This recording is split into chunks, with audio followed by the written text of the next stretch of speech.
Ayoko muna mag-manual, matik muna ako. Aba ng mga biyahe. Lipat na ako dito. Day 1 of owning a Matic. Sarap ng buhay ko, nakauwi ako ng matiwasay, hindi sumakit yung kaliwang pa ako. 1 week of driving an automatic. Grabe, tipid din pala siya sa gas, pero medyo nahihirapan lang ako sa pahon. 1 month of driving an automatic, parang di na ako babalik sa manual.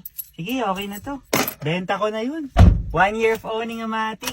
Siraan ako transmission, 70k daw. Ayan. Balik na ako sa manual. First day of owning a clutch vehicle. Manual tayo ngayon. Miss ko na magganto eh. 1 week. Okay, nagagamay ko na. Ang ganda nga ng timplada eh. Tara. 1 month of driving na manual transmission. Na-traffic kami kagabi. Sakit nung paa ko. Walang galawan. 1 year of driving ang manual transmission. Kinakarera ko na lahat sa kalsada. Hindi na rin sumasakit yung paa ko. Uy, wala na pala.